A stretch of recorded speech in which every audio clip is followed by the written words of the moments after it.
Live. Everywhere. On netrootsradio.com.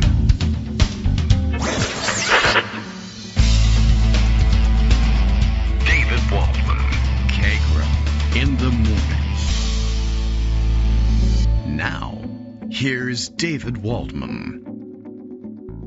Hey, good morning, everybody. How you doing? It is Thursday, April 10th. We made it to double digits in April. April 10th, 2025. Time to do this all over again. And as usual, there is much to get exercised about. And so I guess you can consider this a morning exercise routine. If you thought you skipped your exercise, now's your chance. Man, there's a lot to catch up on. As always, I mean, that's always the plan for these guys, to the extent that it's a plan. Just make noise, create chaos. And if they're onto you in one area, set something else on fire.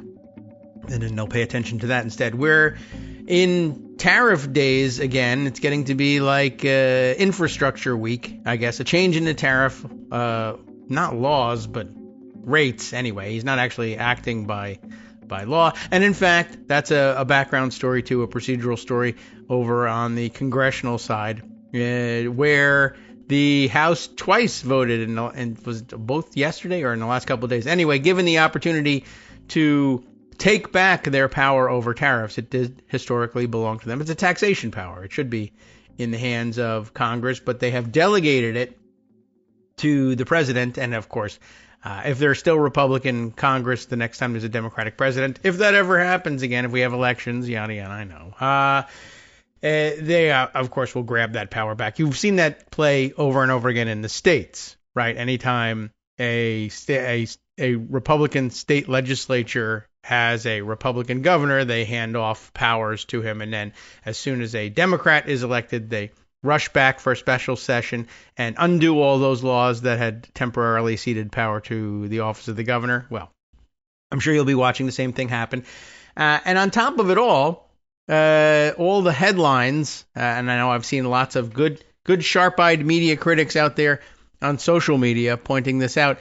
The headlines essentially are parroting what the administration has told everybody, the turns of phrase that they're using about these tariffs, that the tariffs have been paused, or remember, of course, originally that they were reciprocal tariffs. They weren't reciprocal, and they're not paused. The highest tariffs that are being imposed on everybody else but China have been temporarily pulled back to 10%. Remember that was the lowest rate they were offering anybody, 10% tariff. So now everybody's getting the lowest rate, except rates were lower before that. This is much higher tariffs. So the economists are pointing out these are higher tariffs than we've had in a long time. Everybody's still going to be paying these tariffs. It's still, instead of costing the average household $3,500 a year in tariffs, it's going to cost the average household $2,500 a year in tariffs. In addition to which, the Chinese tariff rates went up yet again yesterday. So I think they're now sitting at about 125% total. We'll see what happens with those things. And the 10% tariffs on everybody else, which are higher than we've had in a long time, are only for 90 days, and we don't know what happens after the 90 days. Maybe they go back up to that stupid chart that he was holding up before. Maybe he's abandoning the chart. No one knows. That's the problem. You can't plan for anything. No one knows.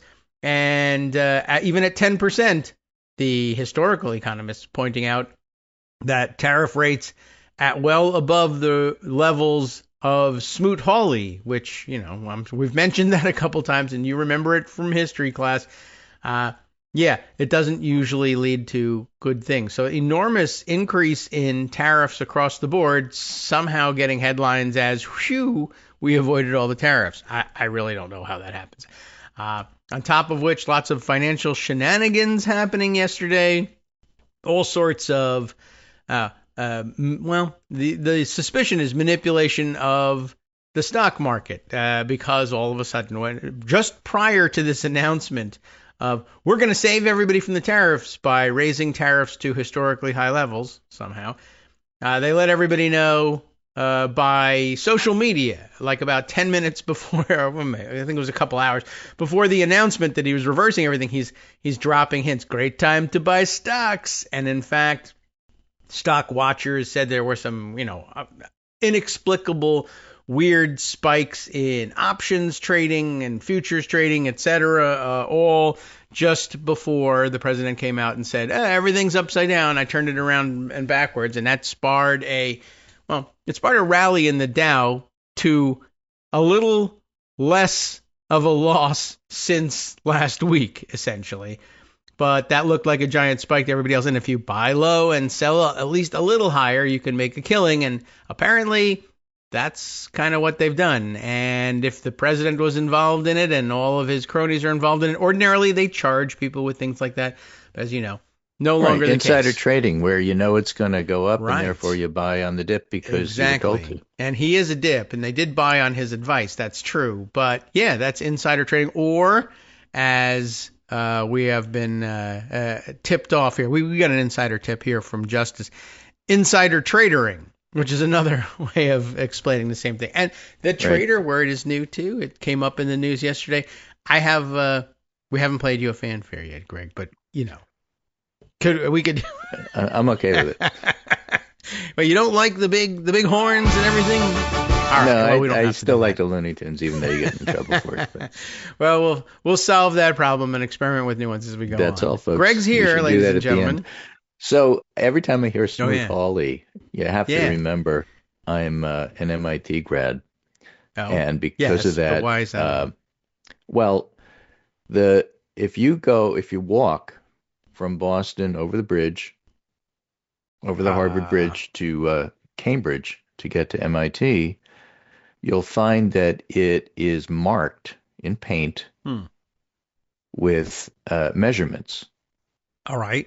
And in fact, there's 364 lines, and they represent a fellow named Oliver Smoot. Okay, that's it. Yeah. And a fraternity got together back in the 50s and decided to measure the exact length of the Harvard Bridge, another story about that name, and they rolled him over and rolled him over and rolled him over, because when you're a pledge, you do that sort of thing. Yeah, okay. And they found that the bridge was exactly 364.4 smoots plus 1 ear. And that's how it's marked on the bridge. And every year, every spring or every fall, or I don't know when they do it, the particular fraternity, Lambda Chi Alpha, repaints it. So it's always fresh, sometimes a different color. And when I say smoots, I think, okay, fine. Okay. That's how long it takes you to walk from Boston to Cambridge. Yeah, we rolled anyway. And so Smoot Hawley, I just wonder if it's the same family, the grand old Smoots. Could be. It's the sort of thing that they tend to keep in Boston. Smoots, who only speak to the Lowells, who only speak to the Lodge. I don't know, but when I hear Smoot, that's what I hear. By the way, it's called the Harvard Bridge. Yeah, I don't understand. Because when the bridge was built, there was, the story goes, an offer to both Harvard and MIT write an essay. Winning essay gets to name the bridge. I see. And the winning essay was MIT. And the person who wrote it said, "This is such a sorry piece of engineering. You got to name it Harvard. You cannot name it after us." I wondered about that. So that's why it's called what it's called. So smoots, smoots. So the thing is, Dow Jones futures are down again by 600-700 points. What? Might be another bloodbath on the street today. You never know. I was told. Yeah. Okay. Futures aren't always predictive, but that's what's going on. And it's because of the reasons that you said. The press, stupid press, which takes press releases from the White House and repeats them as if it's fact, says the tariffs are paused. They're not paused. You pointed this out in the opening. They're not paused at all. 10% everywhere, plus tons on China. Yes. And China is where the bulk of they're not our biggest trading partner, it's true, but I think probably there should be a different measure, which is to say how many companies, where's the bulk of American businesses importing some part of their materials from. And I think, almost universally, everybody's got something coming in from China. Right. Now, the reason the markets went up yesterday, my theory, besides the insider trading, is that Trump and recession looked each other in the eyes, and Trump blinked and he backed down. And the that's the theory of. Investor Business Daily story on it said Trump told reporters that he rolled back tariffs in reaction to financial markets. Quote, they were getting a little bit yippy, a little bit afraid, end quote. Right. So I think the markets went up because they sometimes go in emotion, selling the rumor. People heard buy on the he's actual. Undoing this dumb thing. Well, that's good. They got the impression the other day that maybe he would pause the tariffs, and so the market had a slight rally, and then they realized that Trump kept saying we're not going to do it, and it plunged again. And I think yesterday's rally was based on the misconception that somehow or other Trump can be influenced by outside forces because he said he was. Okay. But when you have a liar and a crazy person who's running the thing, you can't go by what he says. I don't understand why people don't get this. Yeah. Trump said, I don't care what Trump said. That is true. Trump says things every single day that you cannot believe. Why do you believe this? Because we want to. That's why you rallied. Yeah. Okay. I mean, that's a good explanation for it too. The insider trading thing. Honestly, even if you could prove it at this point, look, that's a small fraction. No one's getting prosecuted for that. Yeah, even they if probably did do insider outright trading, and it's probably illegal, and that's not why the rest of the market went up. Yeah. Although I suppose occasionally when people see insiders move, they just follow along also. But I think also yours is a very good explanation. The other day they had a mini rally that lasted like minutes on the idea that I heard somebody say that he was going to do a 90-day pause. And then, of course, remember, this was only like 2 days ago. No, we're not going to do a 90-day pause. That's stupid. Fake news, fake news. The White House actually put that out in there on Twitter. This is fake news, the 90-day pause. Less than 2 days later, less than 48 hours later, here's the real news, 90-day pause. Except, guess what? It's not actually even a pause. So, I don't know. You're right. I forget the trade representative's name, but he's got the same initials. Yeah, that's the JG, I think. Yeah. That he thought. So he was at a hearing at Congress, and right in the middle of it, they released it, and the senators were just pounding him. Do you know that what you just told us is garbage because Trump just said right now, while you're at this hearing, that he's pausing them? No. Well, that's what we meant to do all along. Yeah. Basically, you're a liar. Yeah. Right. I don't know how many times that the press has to be lied to before they understand it. And by the way, before you write it and say, why are you interrupting David all the time? The answer is because I'm from New York and that's just the way it goes. Yeah. It has for 10 years. That's true. Jameson Greer is the USTR. Greer, there's the guy. Cool guys call it USTR. United States Trade Representative. So he couldn't explain it because he didn't know it. What happened? He says, what? What? Well, when I came here, there were tariffs. Right. That's all I could tell you. Yeah. That's all I can tell you. And that's it. Whatever happened to be, now you're going to be able to do your taxes on a postcard, right? There are 6 hours of 35% tariffs and then 8 hours of 10% tariffs. I don't remember. Okay. Well, but I do know this, Mr. Trade Representative. We are now able to drown your reputation in a small bathtub. Yes. Well, yeah. That I don't know his background, Greer. Right? It doesn't really matter. It's not a huge. I don't know. I don't care. It's usually a quiet job. He's a liar. That's all I need to know. It's a position that most people don't even know exists. He's a mob, apparatchik. How does he look? He doesn't look like one, but that's okay. He's working for him. He's the lawyer type. Yeah. All right. Well, yes, and more sanctions on lawyers overnight as well. Another law firm. Although they're starting to fight back. Yeah, that's true. And this was a very interesting piece on Daily Kos that NB Books wrote. Okay. And it caught my eye because it hadn't been on my radar, but it should be. China ban on liquid natural gas imports show they have studied and understand U.S. vulnerabilities. So one of the ways the U.S. Makes money is to export energy. Drill, baby, drill. Well, we have so much we're actually exporting it. Hooray. And American liquid natural gas, LNG, tankers were en route across the Pacific, and then they were stranded, contracts frozen, billions of dollars hanging in limbo, and not just another trade dispute because China said, okay, we're not getting our liquid natural gas from America anymore. We'll get it from Oh Europe. no. All right. Do they have it? Okay. Yes.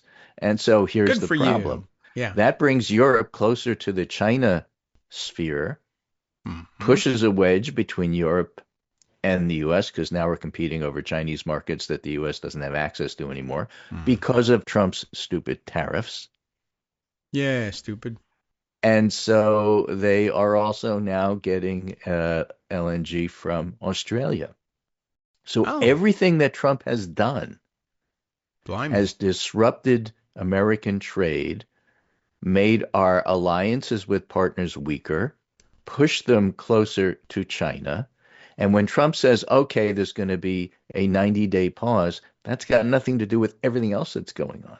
Mm. That's like saying, uh, you know, certain countries around the world won't buy American cars, so I'm putting a tariff on them. Well, Yeah. partly because they drive on the other side of the road and we don't make cars for that. And partly Yeah. because in the smaller That's a good countries, one. some of the roads aren't big enough for our big trucks. And so, Yeah. that's got nothing to do with tariffs. They just don't buy them because they can't use them Yeah. and therefore don't want them. In Japan, they don't buy them because they're no good compared to what they can get there, apparently, in their view. I know. I say those Ford trucks are fantastic, but they Right. So when prefer you say, other well, the trade things. that Can I tell the you? tariffs are paused, Yeah. therefore it's like a reset. The usual Trump playbook is to cause a problem and say this is Hmm. a terrible problem, only I can fix, and then reverse himself, fix the problem, and say, you see, I fixed it. Yeah. That's not what's happening here because we're not back at Oh. status quo. We're back at a worse place, still with recession on the horizon. And again, that's why the Dow Jones futures are what they are. Plus, Yeah. he's tanking the bond market. And when you do that, it means that nobody wants to invest in the US because they don't trust us. Oh So we no. talked about that on the show a little bit yesterday. And so, it's all bad. Ah. Yeah. That's all. But what can I do but chuckle at it? Because I have no control over anything. And well, in this situation, you don't, and you don't, and no one knows who does or how to bank on which way the president's going to go. No one knows who has his ear. Even Elon Musk, who thought he bought the guy, doesn't control him anymore. Uh, not that he's asserting independence, is just listening to a different last guy on the way out of the room. Well, Trump is an idiot who doesn't know what he's doing, but because of the Oh, position that Americans voted him into, he has the capacity and potential, yes. which he is realizing, to do incredible, vast harm that cannot be easily undone. Right. And in some cases, he does not actually have that power, but he's doing it anyway. And we're standing around trying to decide whether he has that power. Things are happening. Right. That's what they're Now, counting on. among the other things that are happening, I mean, these are the two big stories. That's that. And the other one is that the Republicans in the House are trying to deal with the fact that they want something that cannot be had, and they Oh, want it at the expense of the Senate.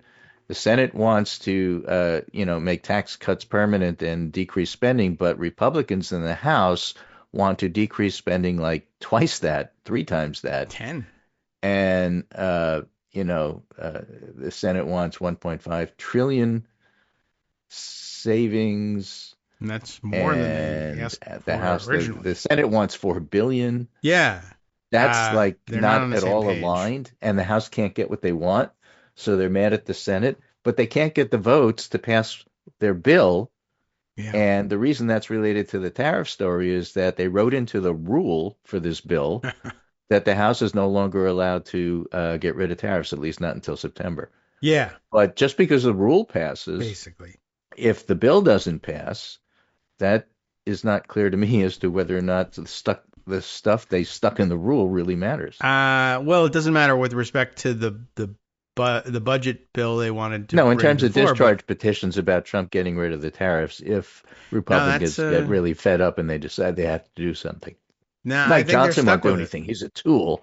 Yeah. But with a tiny majority, the Democratic minority may force a vote with a discharge petition in theory, but not if the rule says you can't. But then what happens if the rule passes but the bill doesn't? What happens to the rule? The rule's still good. I mean, all regular standing rules changes come in the form of a House resolution, and that's what this was, and they passed it. They can, they don't have to fulfill the part. All it does is give them, in addition to changing the rule about the calendar, which is what it is. That's how they manipulated this thing to block. Yeah, they made a changes, day forever. But, yeah, you are also, if you pass the rule, you've got permission to bring a bill to the floor. They're just not doing the bill part. The rest of it is okay. So I think we're stuck with it. So there's no possible way for Democrats to force a vote. Democrats plus 20 Republicans. Yes. To force a vote on the Senate if the Senate actually says, yeah, we have to rein in Trump's power. There is a way. Power. You would have to pass a new rule, changing the rule back to we're going to have another calendar day. Well, then we get back to the Speaker's committee, and the Speaker controls the committee. Right. I mean, if you had all the Democrats plus, because rules has to go through 20, I mean, you'd have a fight, but you'd have to have a full-on rebellion from a sizable portion of the Republican conference, and that I don't know. Well, you might. I mean, this is so bad, you actually might. You could, but yeah, I mean, it might have to rise to the level of we're also going to vacate the speakership again. Like, well, that may be on the table. What it may turn out to be is I understand what you want. You outvote me, but I have the power. Therefore, you can't. So you're simply going to embarrass me. And that may be, a major thing in and of itself. But that may be as far as it goes. Well, we'll see. But yeah, major trickery. We've told you a couple of times over the past few years they can in fact do anything, and they really we have the gavel. Therefore, we here. cheat. We want you to understand that, and if you don't understand it, we're going to show you that in many and myriad ways. Yeah, the normal. It's very bizarre, but yeah, the normal rule is you want to pass a resolution disapproving of these tariffs or reclaiming the power from the presidency to set tariffs in Congress.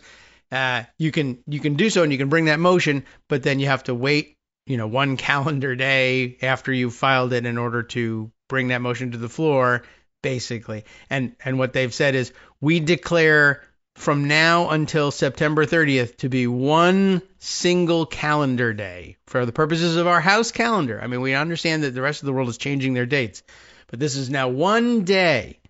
So there will never be a chance for the day to roll over, and therefore your motion to be in order. So you can't have proxy voting, you can't have anything else you want, you can't have nice things, and you also can't have this.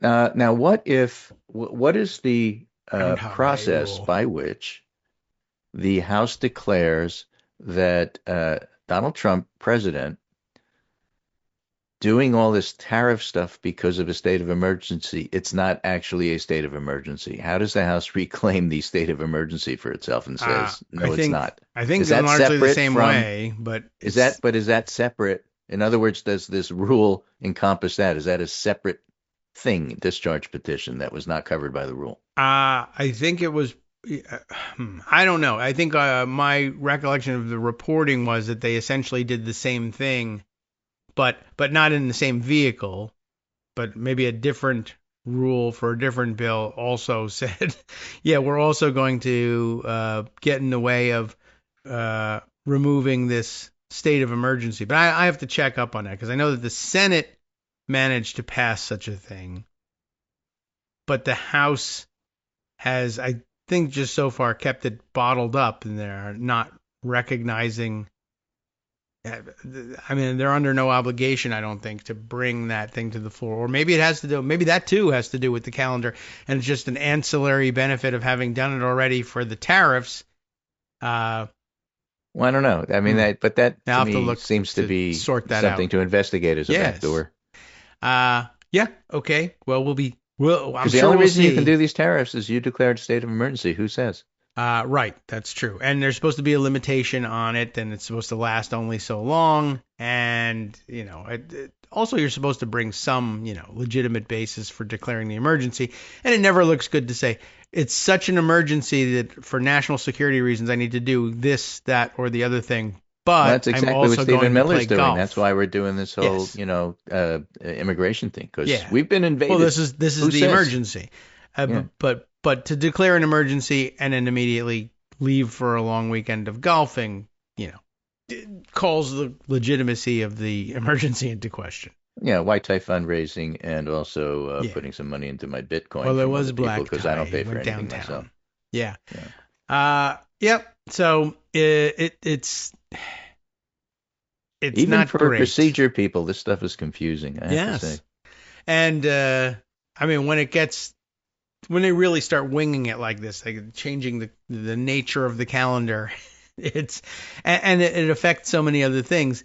Now I have to go back and look and see. I know that the Senate was able to put something together, and the House can reverse itself whenever it wants to. It just doesn't want to. If you don't like it, you can check with the parliamentarian, and if you don't like the answer, you can fire the parliamentarian. I mean, too. If you have the gavel, you just basically do whatever you want.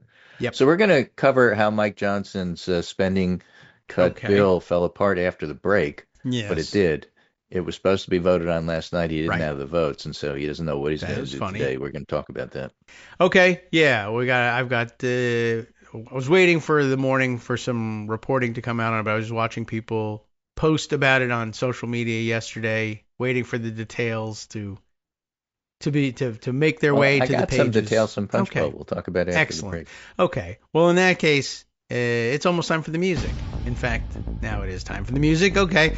So we'll play that out. I'm going to try and see if I can find some updated information about the state of emergency and how it impacts everything else.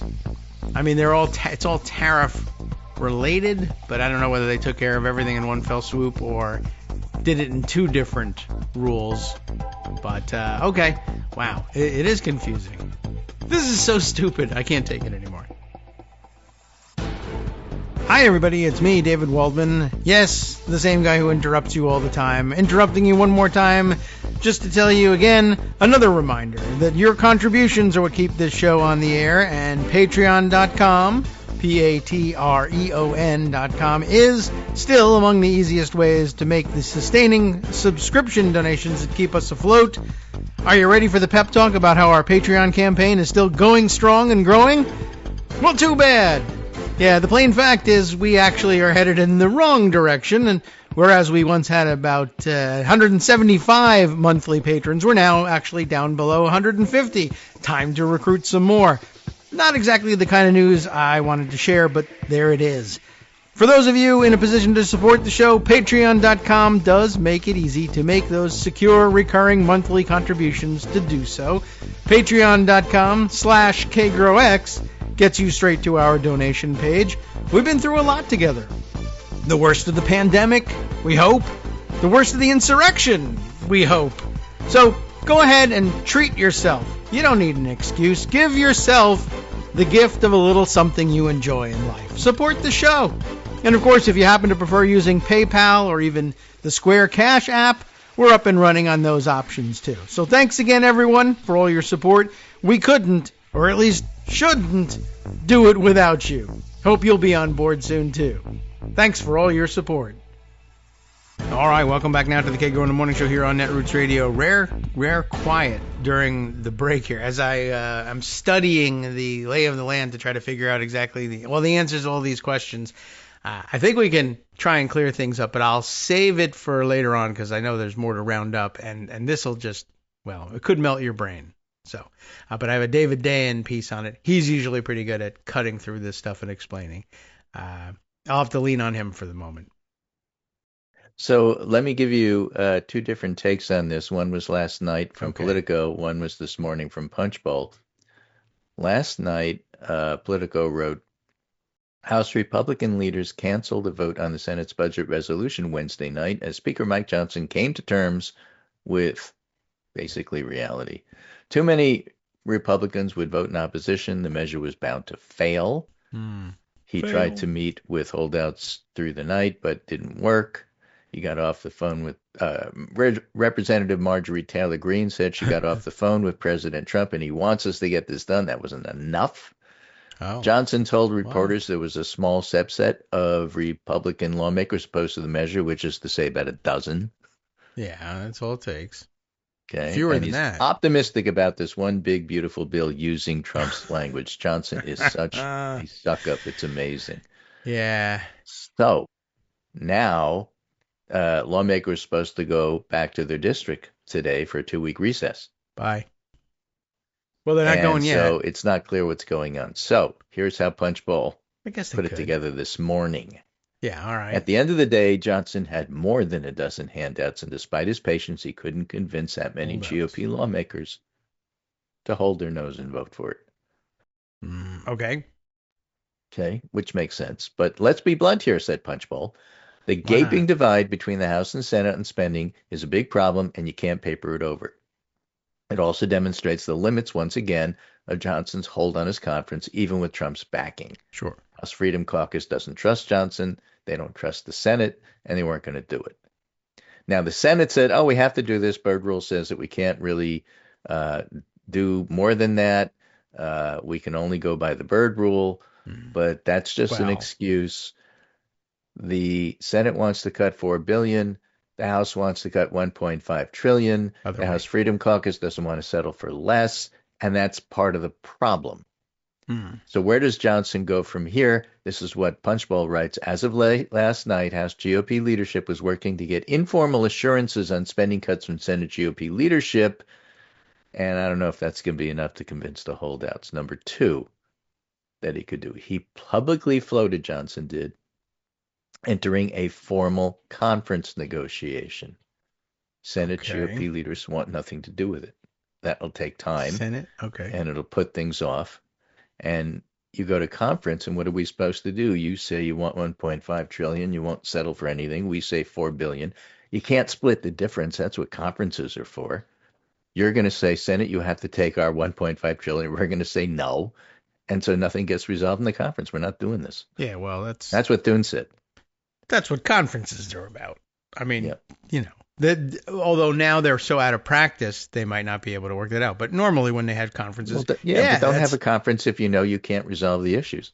Yeah, I mean, but they always think they can't resolve those issues. And like everything else, no, yes. Okay. Yeah. Still, those option. Things suck. Craft an amendment stating the House won't take up any reconciliation package unless it includes a certain level of spending cuts like $1.5 trillion. Okay. That would be an attempt to bind the Senate, and of course the Senate could just ignore it, so that doesn't work. Yeah, and I mean, then it binds them. That's what Punchbowl said. Of course the Senate could always just ignore it. Yeah, I mean, you can't bind the Senate. They would. What they're saying is they will bind themselves. We won't consider whatever the Senate sends us unless it says this. And yeah, that's where you are right now. All right, all you do is you waste a month, and then you're right back to where you were before. And then the least best option is amending the budget resolution. Time-consuming, force another vote-a-rama in the Senate, and Thune said we're not doing that either. They really don't like those, but it won't change much. Yeah. So he doesn't have a lot of options here. No. Because basically what he wants to do is he wants to wink, wink. They'll promise they'll get to it. That should be good enough for you hardliners, right? Yeah. And Chip Roy and the others are saying, no, we want it on paper. Yeah. We want you to show the document. And we want to see you walk it over to the other house. We don't believe a thing you say. We don't trust you. We don't like you. And put it down in writing. Yeah. Although I have a feeling that if Trump calls them one by one and yells at them. Well, he called and did that, and they still wouldn't vote for it. He still didn't have the votes. I think they did like a conference thing. But I think if he buttonholes individuals and calls them and says, I know you say you don't trust Mike Johnson, and I hope you can come to trust Mike. He's a great guy, but you can trust me, which I mean that's outrageous. But they're not going to say, no, I can't. There's no. Not only are you less trustworthy than anybody else on the planet, but I'm not going to say no to you because then back at home you'll say he said no to me, and then it'll be a big problem. I think he can probably corral them in ways that, magical, stupid ways that they'll say yes to him for no good reason. Only the worst reasons to say yes to him. But I think they will. You still have a problem with the Senate. In other words, in order to do that, Trump will have to convince the House to give up repealing Medicaid and the Inflation Reduction Act. That's a tough sell for the House Freedom Caucus. That's True. exactly what they want. It's core to who they are. But we'll get to that. And that's It'll the be only like way to infrastructure compromise week. with the Senate on this budget bill. Yeah. Okay. Well, look, I hope they continue to fail forever. But Right. So I'm not convinced that Trump can just talk to them and then get it done. Not after this tariff stuff. Not after everybody's nervous and starting to talk about how to get around them and vote against I'll tell them. you what. I'm going to Honeymoon's manipulate over. the stocks. Doesn't work again. that way anymore. You see how many I looked at millions my of dollars 401k. I'm not going along with this. Right. Well, I can fix that for you. You want next time? I'll give you the tip about my reversal on the tariffs, and you can make $1 million. Make all your money back. Is that okay with you? All right. Then give me this vote. Maybe. Who knows? They have to come to some conclusion. I'm skeptical they'll get this passed. It's just the gap seems too big to me. All right. It'll be real interesting to see what path they take out of it. Yeah. But they've got some time. They don't need to have that budget in place just yet. But if they want all the things that they want to do under reconciliation, the one big beautiful bill, it only happens that way if they can pass a budget resolution that gives reconciliation instructions. They're here. Yeah. This is it. Yeah. So they got to find some way of making it palatable. And somebody's going to have to accept the promise. Maybe they go back to the rest of the caucus, the conference, and say, how about if we promise you instead of promising them? They don't want the promise. Do you want the promise? You'll take the promise? Okay. We promise you whatever it was that they wanted, the opposite thing. I don't even know what it is. We changed the calendar. If we can change the calendar, we can promise you whatever you want. Who knows? Who knows what they'll accept? They're now wearing golden Trump pins on their lapels. I don't know if you saw that thing. This is a huge cult of personality thing. Now, they're passing these things out and telling people, this is what you need to wear on their little golden, of course, profile busts of Trump's head. I mean, it's what it is. They look like, and people have put them side by side. They're the little Mao pins from China. Same thing. I'm thinking of History of the World, Part 1, and Dom DeLuise. Does the Trump head have an apple in its mouth?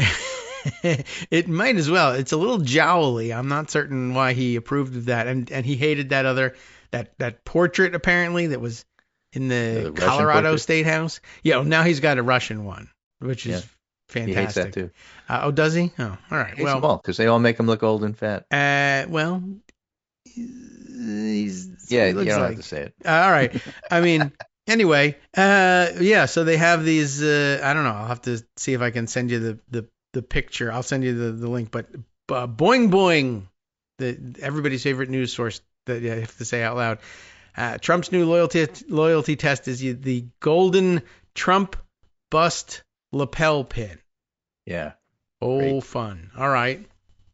How can I get this thing according to Axios, yet another different piece of legislation not covered by the rule is the DOGE Accountability and Transparency Act, introduced by Representatives Brad Schneider and Stephen Lynch, would require DOGE to submit an impact report in Congress every week. It may not go anywhere, but Democrats can make noise about it. Yeah, sure.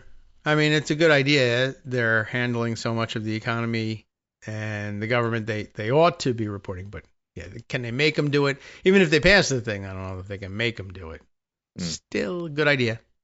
Give it a shot. Democrats have the ability to introduce legislation. It may not go anywhere. It's up to the speaker, but still, there's no reason to just sit back and, do nothing, even if you're in the minority. Right. Dodgy boys, today's schedule takes them to the FDIC, I understand, where they'll be taking apart your guarantee that your money that you've saved in your bank account will still be there tomorrow. So I'm sure that, that needs some efficiency somehow. So we'll have to watch and see what it is they pull, who it is they fire, and what to make of it. Okay, I found a way to. Which chat am I in? I think I'm in the call chat. I've sent you chat. Well, I haven't done anything on the team chat, so everything's okay. So chat. I've sent you that. That's the Boing Boing thing. The rest of you at home are just gonna have to wait to see this thing. But it's But you can go boing boing if you want. Yeah, well, absolutely. You should walk around most of your day Oh my saying gosh, boing he boing. should have an apple in his mouth. He does look like Tom DeLuise. He kind of does. So yeah, and people have been comparing that to there's another screenshot of a tweet down here comparing the old Mao lapel pins of the back in the day in China to this thing, and the fact that it's golden. I mean, of course it was going to be golden because Trump. But and I did begin reading that MAGA Maoism piece the other day. Maybe time to bring that back. Maybe. This is Andy Kaczynski from the K-Files. Yes. On CNN with a Kremlinology piece, some of the gossip, the back gossip. Yeah. The Secretary of Commerce is Howard Lutnick. That's his job, huh? Okay. Good. Lutnick, okay. The annoying Lutnick. Yeah, we've seen him all over the place. I forgot which job he held. Commerce. Yeah. Right.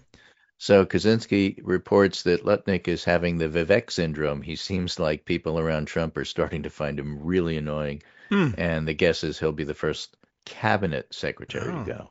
Amazing considering how close we've come to ejecting other ones. Well, Hegseth wasn't going to take the fall.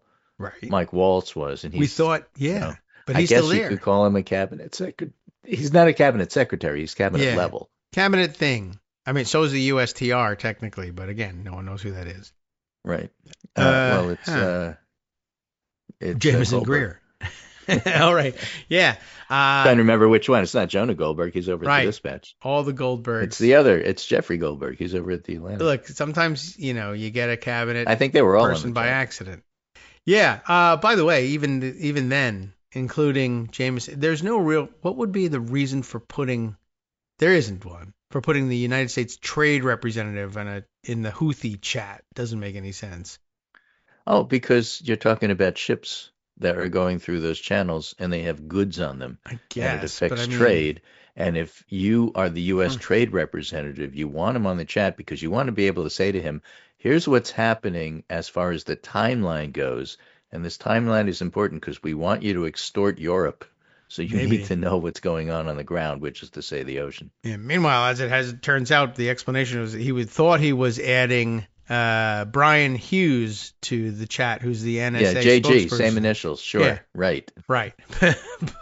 But anyway, whoops. Yeah, I don't know. So I guess that would be backfill. If anybody gave an explanation for why. Oh, no, I thought it was Jameson Greer, so it was fine because I wanted to tell him, while you're busy negotiating tariff rates, we're blowing people up. Yeah. I thought it was my son-in-law because it was like 5 years ago. Yeah. I thought it was Jared Kushner. So is that not his name? Oh, I didn't realize that. Well, yeah, so none of that makes sense. No. Okay. Well, anyway, so get your Mao lapel pin. But that was just, I guess, a note towards the cult of personality where Trump might be able to just call on people and threaten them with, I wonder whether anybody believes Elon will pay for a primary anymore against them. Well, they don't care. Oh. I mean, there was just a poll that was just out. I saw the other day asking the people in Wisconsin, this is from political polls, did Elon Musk make you vote more likely for Brad Schimmel, the guy that lost for Wisconsin Supreme Court, or less likely? More likely 5%, less likely 34% Blueprint registered voters April 3rd. Okay. So, are they scared of Elon doing primaries? Not after this. That's good. They just have to run against, the billionaires, the trillionaires are trying to buy the election. And that has been effective in the past. It turns out it's still effective. People don't like it. Great. All right. So, it might have a different dynamic in a Republican primary, but I don't know. We'll play up. Republicans don't like it. Good. I mean, we'll certainly play up the Wisconsin thing and let them draw their own conclusions if they think they want to differentiate between the two. But in the meantime, if we're loudly trumpeting, no, Elon has no pull. He loses those elections no matter how much he spends. Good. That's the message we want them to take away. Might not be true, but... No, it is true. Well, I mean, that general election has the advantage of being true, Yes. I just think it could be a different situation in a primary, but look, you can't predict. It's not my job to predict your primaries. When I'm just saying he lost. Republicans are losing 30 plus Trump districts, Yeah. I guess you could say if it's a hard sell. If Elon's money can't even beat one of those wimpy libs, how are you going to beat a strong, manly contender in a Republican primary? Oh, wow. by the way, the market's open. It's already Oh. lost 800 points. Where did they last put it? That's how you find it. Yeah. Okay. Well, the previous close was over 40,000. Great it's time now to buy. 39,000 and dropping. Yeah. Like I don't a know. stone. I guess you're supposed to wait for it to drop a little while and then go buy. I don't know if there were certain stocks they were targeting, but wait for Trump's signal, everybody. Yeah. Well, he's calling me now. Yeah. Okay. Hello. He's got a stock tip for you. That's what he's calling me. DJT. That's what. Yeah. So, all right. Well, stealing lots of money, and not a sustainable boom. Yesterday, also, I noticed that the propaganda on the rally also included. Did you know that it was one of the top 10 best days on Wall Street in history? Yes. And it was the biggest dead cat bounce we've ever seen. Basically. Yeah, I did see somebody put out the list of these top 10 days, and somebody said, well, I don't know if you noticed this one, but one of the top 10 days on here is like October 30th, 1929, and apparently it didn't go that well right after. Didn't last, didn't stick. Yeah, so okay, well, that was one of the top 10 stick the landing, too. As they say in gymnastics world. So we've seen these sorts of things before. Even though we've not seen anything quite like what it is Trump is doing with the tariffs. And it may just be occurring to people as they're calculating, wow, the tariffs are paused. I only have to pay, 10%? Let me run the numbers on that. Oh, well, 800-point loss on account of those numbers. It turns out a lot more money is still going to come out of my pocket. What happened to the pause? I heard they were paused. Yeah. Now you're finding out what paused means. Stuck on 10. This is a piece by Steve Chapman in The Unpopulist. It's called Tariffs are Trump's Tool to Consolidate His Hold on Power that won't only be injurious to U.S. economy, but also to liberal democracy because he'll use them to reward friends and punish enemies. Oh, yes. And I said this Promising last this again. week. As soon as I heard about the tariffs, it's obvious this is one of those, why didn't you come to me? Why didn't you come kiss the ring? I could have helped you. Don Corleone. Why did you go to the police? Why didn't you come to me? Right. I could take care of this. Yeah. Well, Don Corleone much more of a libertarian than Trump, though. Well, so the whole thing is I want people to suffer so they'll come and ask me to stop. Yeah. Because I like having people as supplicants. And I said that it's just totally ingrained in his personality. This is an article about it. So other people are catching on. And I can't say he's catching on because it's from December of 2024. Yeah. But, it was just obvious for years that this is how Trump works and this is what he wants. I think we certainly have had our signals. I know people are up in arms about his dictatorial tendencies. I was reminded that it was back in 2019 that he told everybody, and in his incoherent fashion, we all laughed at the phrasing of it. Remember when he said, I have an Article 2 that says I can do anything I want. I have the right to do whatever I want as president. This is way back. And 2019. And then he had an insurrection afterwards, and we impeached him a second time, and then we laughed and called him the former guy and said we're done with him. And then people said, what about that Article 2 thing? Maybe we should give him another shot. Paying for it now. Okay. But yeah, he's been saying I can do whatever I want and change whatever law and send you to whatever prison for a long, long time. And as Chapman points out, at least since last year, we knew not only was he was threatening tariffs the whole time, but that you should regard the tariffs not so much as trade policy as a power play. I'm going to impose tariffs, and if they hurt, give me $1 million and I'll unhurt you. Just you, though. Now, this piece isn't in The Unpopulist. It's from a different piece, a Substack vertical called Unpopular Front. Everybody's Just unpopular. unpopular, something, This is by John Gantz, and he writes about apocalypse delayed, what happened in the bond market and what's Okay. next. So he's a Marxist, John Gantz is, and he Oh, says, as a Marxian, I wow. think it builds a fundamentally irrational Marxian. and unstable system that tends toward crisis, like empowering a set of short-sighted and not particularly wise oligarchs to lord it all over us. But the markets, at least, are something that's not just Trump's subjective whims. It's the collective instantiation of social coexistence. What? Family, state, it's this large, blob that represents all of us. And it's the most terrible of all markets, the bond market, the market for U.S. government debt that managed to put the fear of God back in Trump, as the New York Times reports. Mr. Besant, Treasury Secretary. Treasury Secretary, not Commerce Secretary. That's Right. Howard Lutnick. Right. Mr. Besant Lugnut. played a significant role in steering the president toward the pause, but the real credit, Mr. Trump's advisors admit privately, should go to the bond market. Mr. Trump's decision was driven by fear his tariffs could quickly turn into a financial crisis, and unlike the two previous crashes in 2008 and 2020, this crisis would have been attributable to him. So what exactly happened in the bond market on Tuesday night? It looked like it might be the start of Armageddon. U.S. Treasuries are supposed to be the most boring thing in the world, dependable, that U.S. will always honor its debts. Right. You can always find a buyer. They're safe. They're liquid.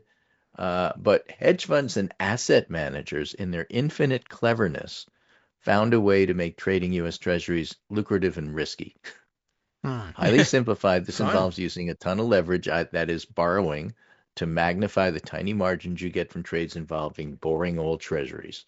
But if something gets choppy in the market, the lenders come demanding collateral, and that collateral gets more onerous and harder to raise. Fund managers panic sell to meet the demands, crashing the market and making treasuries suddenly unsafe. So the asset class that represents the safety of the United States as a set of institutions gets iffy, and systemic risk ensues. One time this exploded was the long-term capital management crash of 1998, when one highly leveraged hedge fund almost brought down the world financial system. The other time was COVID. Okay. What would happen if the doom loop started? Well, presumably the Federal Reserve would then step in, a proposition which just makes the traders more likely to engage in highly risky behavior. Okay.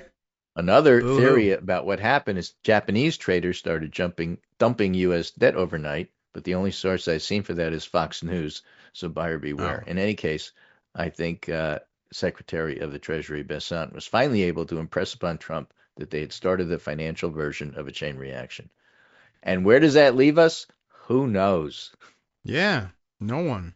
There's no way to know. So the market does not like uncertainty. So to go back to the beginning, Gantz writes, there's a limit in Trump's project of total consolidation and concentration. There's other centers of power. And also when bad things happen, if you're the center, then it's you. That's the other problem. He didn't write that, but it's true. Unfortunately, they're not particularly democratic ones, and they can be manipulated. But he's still not the only game in town. Probably a lot of rich and powerful people have noticed that too. And that's one of the reasons why Musk is turning on Navarro, and why it's not so clear that the House and Senate will get together and be able to do something. We shall see. All right. Holy mackerel.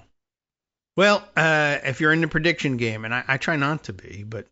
Well, certainly not about the market. Well, yeah, that I've never as Yogi would say, certainly not about the future. Yeah, that's the hardest of the time frames to predict, in my view. Right. The one that hasn't happened yet. But, but you have the greatest... range available to you. Predicting the current, the present, and the past. I'm better at predicting how they go, but understanding why that happened, I don't know. All right. Well, we'll have to see what Congress can and can't do, and what their commitment is to getting anything in particular finished before this break. I don't think they have to. I think they may just say, in fact, that they want to take the break and somehow find ways to pressure members while they're home. I think things get worse when they get home, actually, and they may come back with more holdouts. But I don't know what else they're going to do. They're not going to delay the recess. They don't go in for that. And there's no real hope of fixing it when members have their eyes on the doors.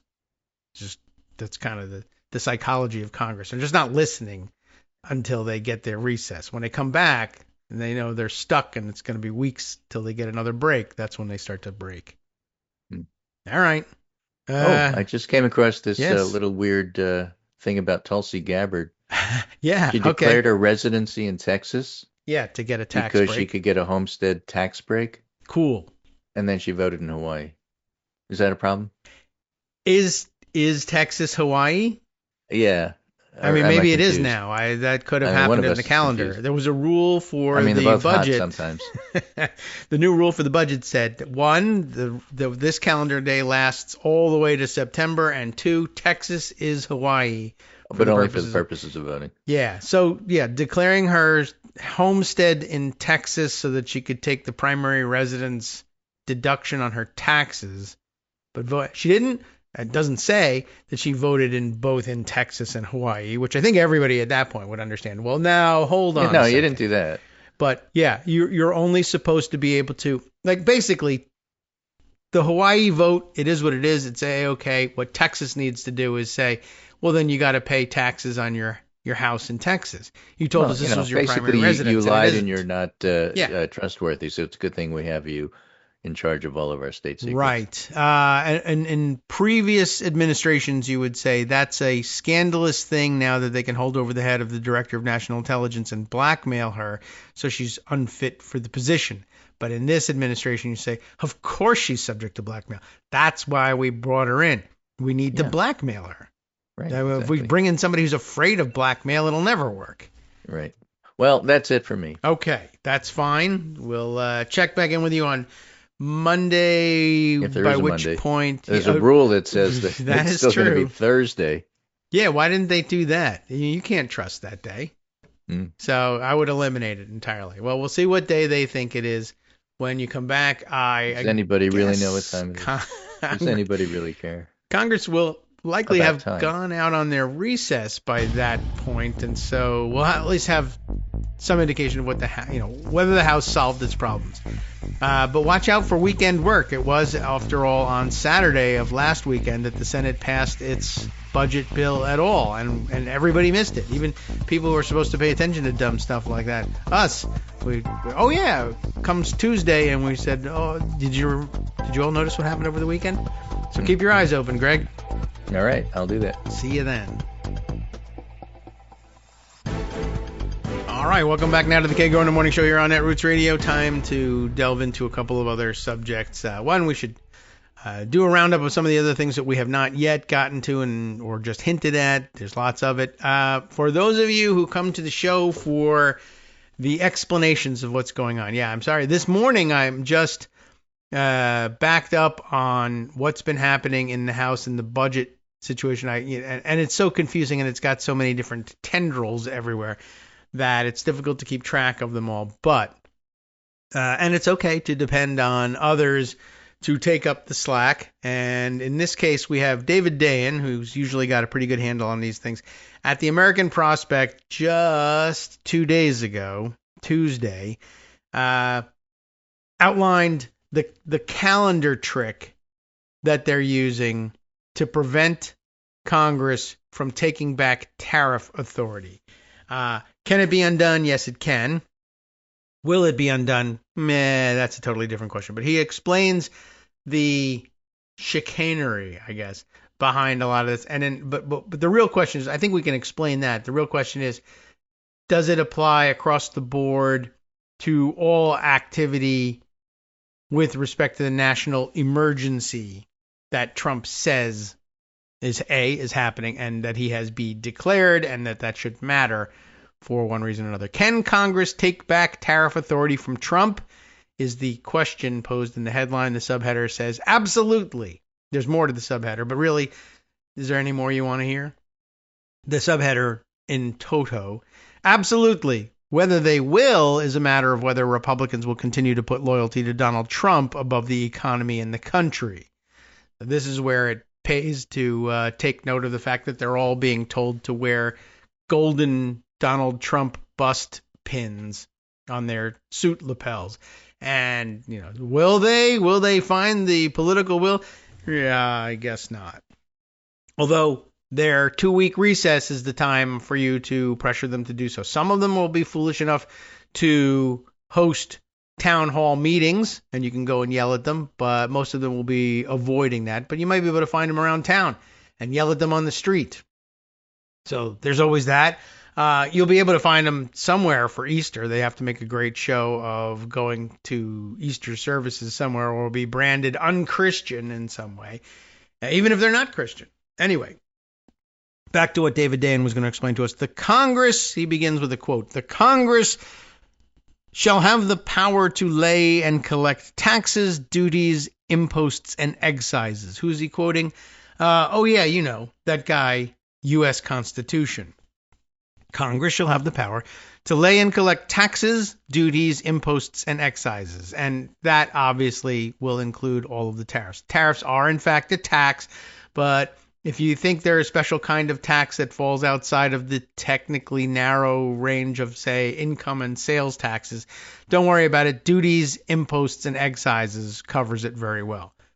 So not only shall they have that power to lay and collect those taxes, etc., but they shall also have the power to regulate commerce with foreign nations.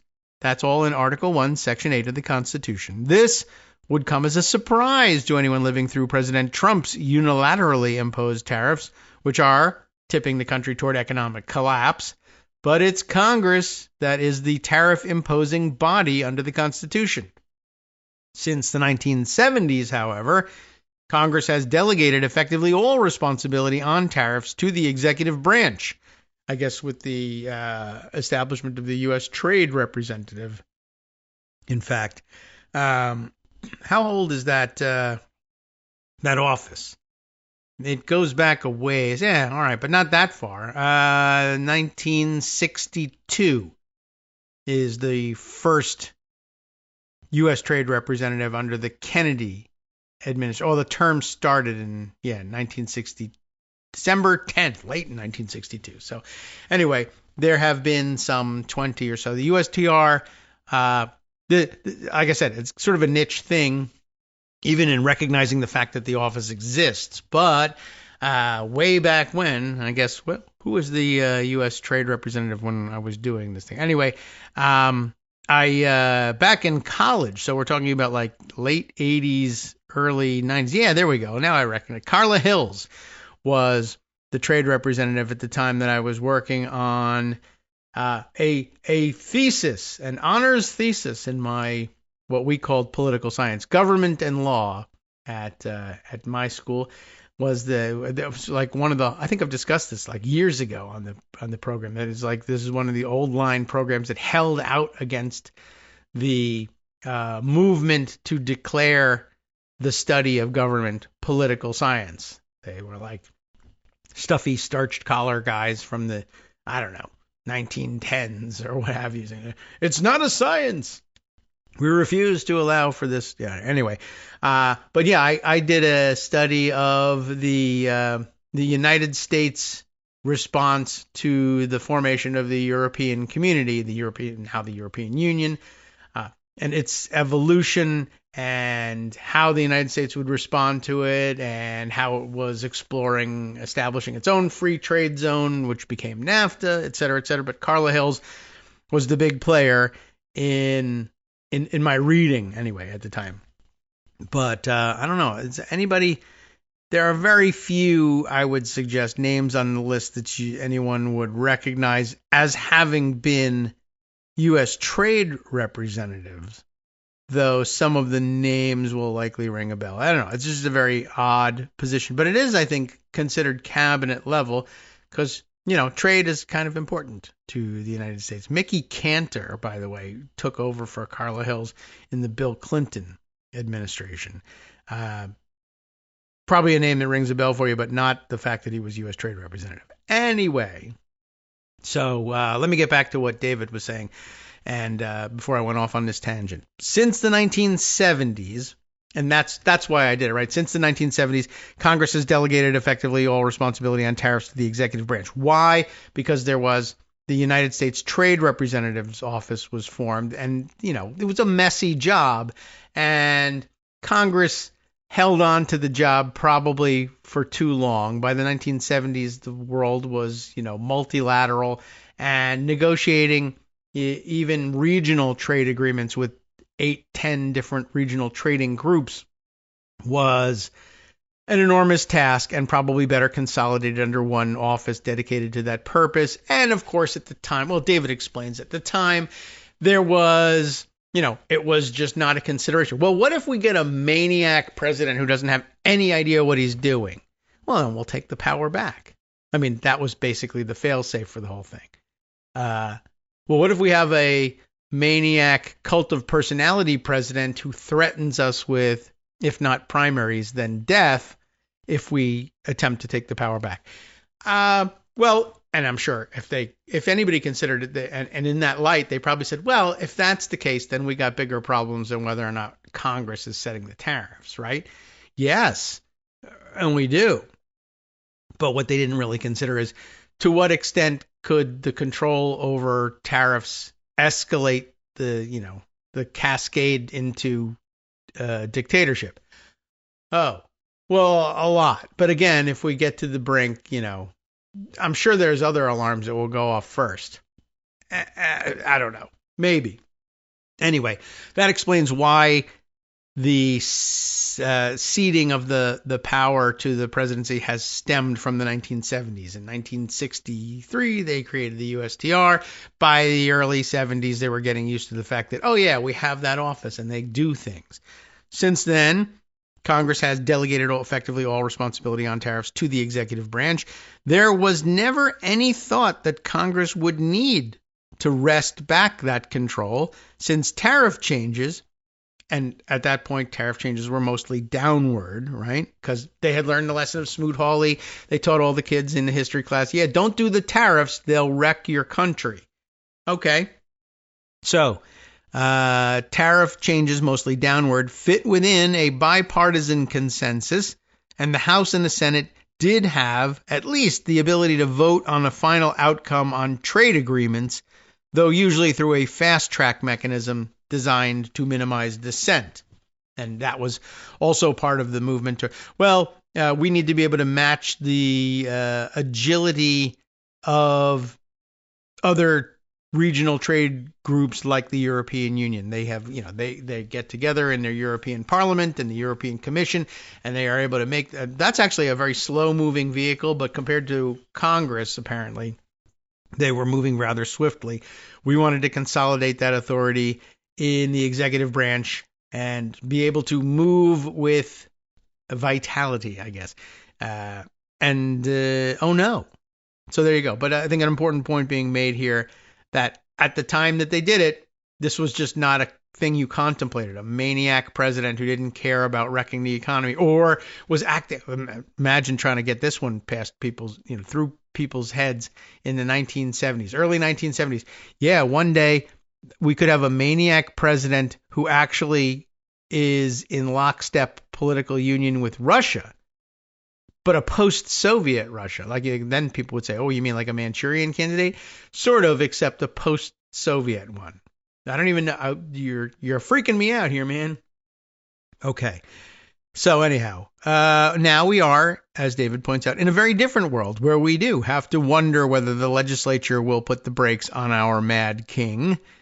It is safe to bet against Congress actually taking power away from a president on any matter, regardless of how urgent or necessary. That's particularly true of the current Congress, with its slavish devotion to Trump. And also here, just to connect to other thoughts we've had in the distant past, if you're a longtime listener, the candidate in a box phenomenon, which brings us a Congress full of people who have rented their talking points, essentially, and they have no particular reason for being in Congress and no particular interest in being in Congress except to wield power of some kind. But it's no longer filled with diplomatic generalists, essentially, who understand or have a common approach to problem solving of all kinds, or in all issue areas. But instead, They just are ideological weirdos who just seek to impose their worldview on policy, which doesn't make any particular sense, right? But, as that became a more popular way to run for Congress, and you had less and less expertise in statesmanship, let alone the complicated business of trade, international trade, it made more and more sense to say, let's give it away to the experts, and we won't even recognize probably eventually when things are out of control, and we need to take that power back until it's too late. All right. So back to the writing here. It's the idea of them taking away taking power back from a presidency. Unlikely, especially in this current Congress with its slavish devotion to Trump and his golden lapel pins.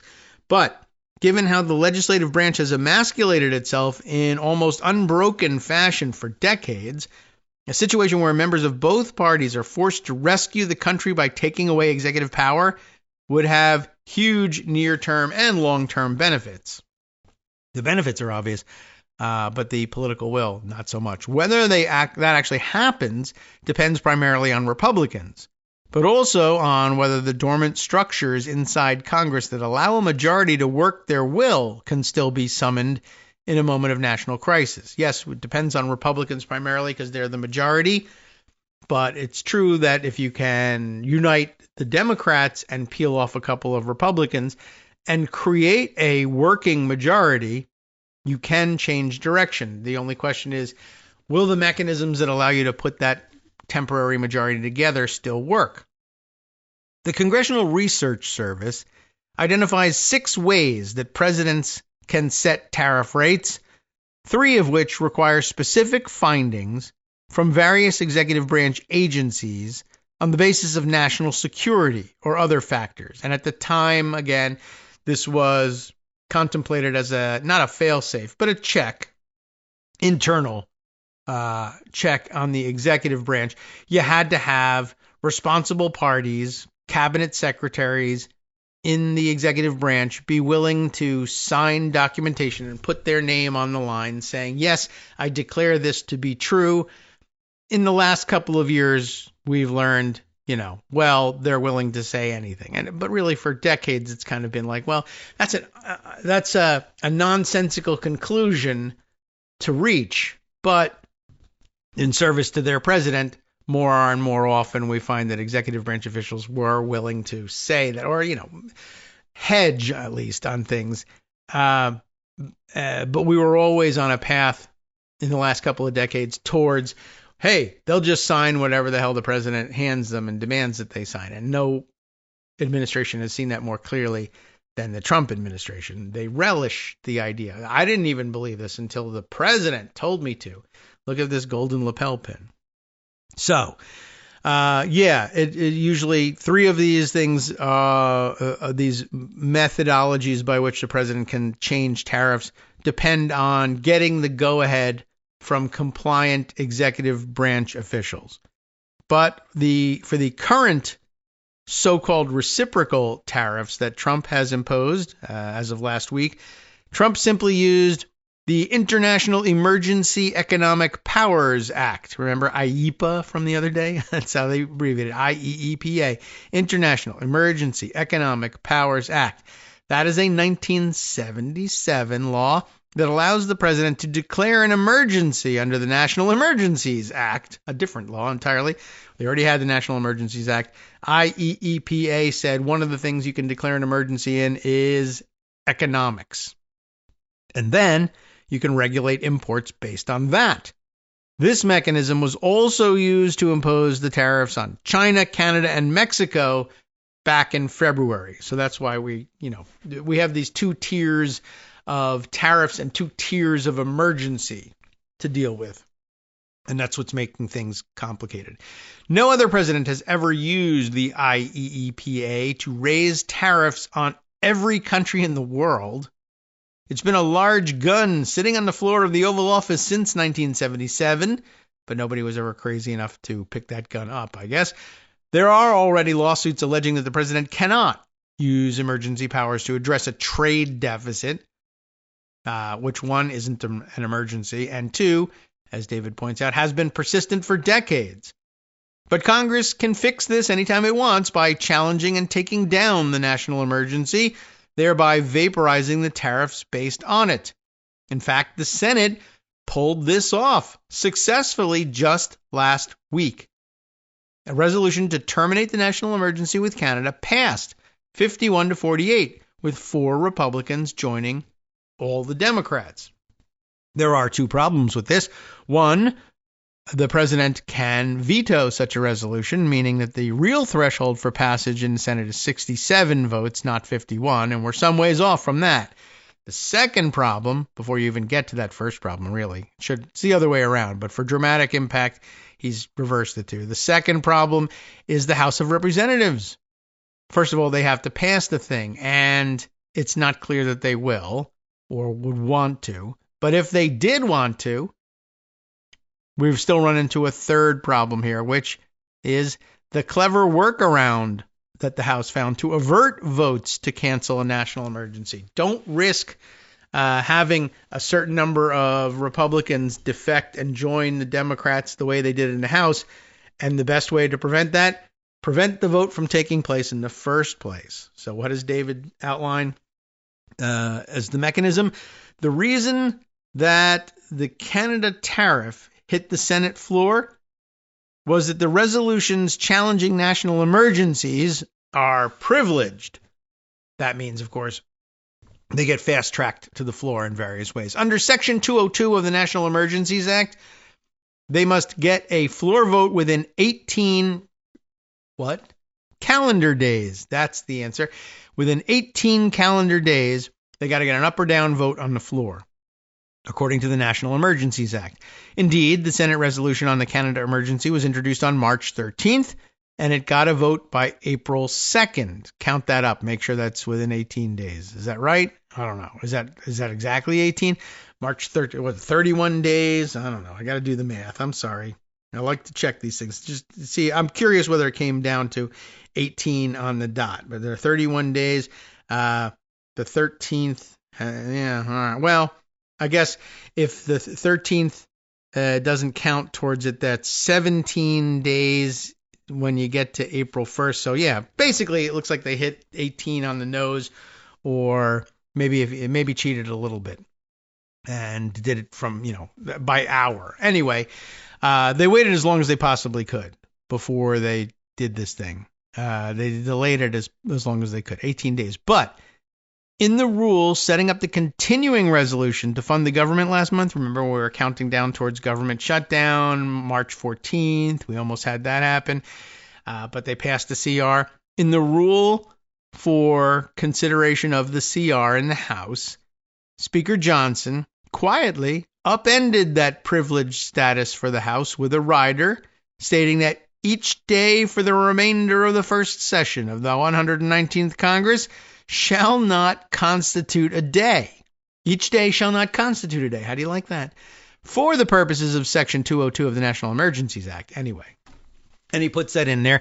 And that has the effect of doing what they want done. But most people will look at that and say, what does that even mean? First of all, each day shall not constitute a day. I don't even know what that means. And then 2, for the purposes of Section 202 of the National Emergencies Act. Well, I wasn't talking about that. I was talking about funding the government. So I don't know. I don't know anything about the National Emergencies Act or what it says. Well, you could go look and see what Section 202 says. But it's always interesting when they're always hiding the ball when they don't tell you what they're going to do. They tell you instead the operative statute. Here's what we're going to do. We're going to suspend this section of this bill. What does that do? Oh, I could tell you, but why don't you go look it up? That's your job. I don't have Google's your friend. I don't have to do your research for you. But that's one of their favorite tricks, is don't put any explanatory language in there. Don't say what you're trying to do. Just say what lever you're pulling. And if you don't know what that lever means, that's your problem. Go look it up. By the time you look it up, we'll be done and have done this thing. So that's it. The National Emergencies Act put in a fail-safe and said, look, if you do have a maniac president who's doing all of this stuff, Congress can take the power back. All you got to do is undo the emergency declaration. Presidents just can't live in a permanent state of emergency all the time. And this was, I guess you would say, this kind of came along in a package the same sort of thinking that led us to the War Powers Act, etc. Like, we can't have the president constantly just declaring emergencies unilaterally and ordering troops around or raising tariffs or whatever. There has to be some sort of ability to take this power back, even though we don't really envision the day coming when we'll need to do that. Just in case, we put that in there. What they didn't realize is they could just say, well, the House could have used a magic wand. The Senate could have used the same magic wand. They just didn't think of it first. They didn't see this thing coming.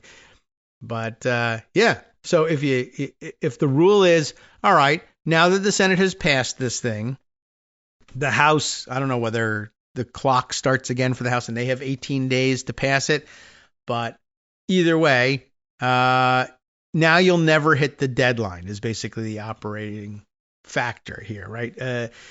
If the clock starts and the House has 18 days to do it, but you're stuck on day 17 forever, it's really like I was kind of commented aside to Greg when he was on it, as a Groundhog Day rule. Just one day repeats itself over and over and over again so that you never get to day 18. Therefore, you never technically break the law. But there you have it. I mean, the law, the National Emergencies Act says, look, this is privileged. This is to get around all the different powers you have to block this thing. In the Senate, probably they were thinking filibuster. You shouldn't be able to filibuster and attempt to take back power, emergency power from the presidency. Okay, fine. 18 days is the longest you can go. Same for you, House. But yeah, they had forgotten about the fact that they could just say, well, it's day 17 forever here. So this means that the entire year, well, not really, but the entire session of Congress that's still remaining will constitute one, quote, calendar day. So you could never get to 18 days to force a vote on a national emergency. Yes, Congress can bend time. So the House never has to take up the resolutions that, for instance, Gregory Meeks introduced on the House on March 6th, proposing to cancel the Canada and Mexico emergency announcements. It's not even a matter of taking up the Senate's version of it, though that's really what they should have been doing in the first place, but or more likely, since they were never going to consider Meeks's bill. But Meeks's bill is irrelevant kind of now that they have a vehicle handed to them from the Senate. Anyway, this is not the end of the story. Congress today cannot bind what Congress does tomorrow, especially if you can bend time, right? Lawmakers could issue a new rule that simply repeals the language of that old rule, or a majority of Congress could challenge and overrule the calendar day provision if the House parliamentarian rules it in order. If Congress is determined to stop the market carnage, it can change the rules to allow itself to eliminate the national emergency that's causing it. Maybe that was in the back of Trump's mind. I don't think there's anything in Trump's mind, but maybe in the back of the minds of his advisors as they were watching the collapse, in addition to saying, well, this thing will all be pinned on you. There was this. Look, this could cause a revolt in Congress, and they might opt to undo this rule that blocks their mechanism for seizing the power back from you. If you suspend things, even if it's at 10%, and get people to buy into the idea that this was a pause and a great save of the economy, then they'll stop this thing. The pressure to break with the leadership and snatch back the power to regulate tariffs from you will abate, and it will remain with you. That's what you want. So there you have it. So, if Congress is determined to stop the market carnage, or someone else stops the market carnage such that they no longer feel that pressure, then it won't change the rules to allow itself to eliminate the national emergency that's causing it. The larger question is whether the Republican-led Congress has the will to mount this fight against their sitting president.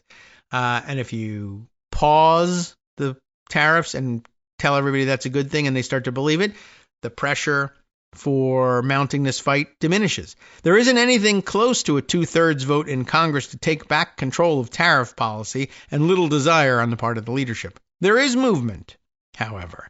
Senator Maria Cantwell, along with Chuck Grassley, believe it or not, bipartisan pairing there, introduced a bill last week that would force a review process for all tariff changes made by the executive branch. Just make it automatic. The president would have to inform Congress of new tariffs within 48 hours, setting off a 60-day review. If Congress didn't pass a resolution supporting the tariffs, they would expire. This seems like a bit of a Rube Goldberg machine, but it's in the direction of Congress retaking control of tariff policy. So that might be a welcome change. And 7 Republicans have signed on to the bill, giving it a working majority, though not yet enough votes to beat a filibuster. Senator Rand Paul of Kentucky, who voted to cancel the Canada emergency, has not signed on to this bill yet. There's internal organizing in the House, which has probably got a majority for something reining in Trump on tariffs right now. We'll conclude with this article and hopefully clear things up and then move on after this.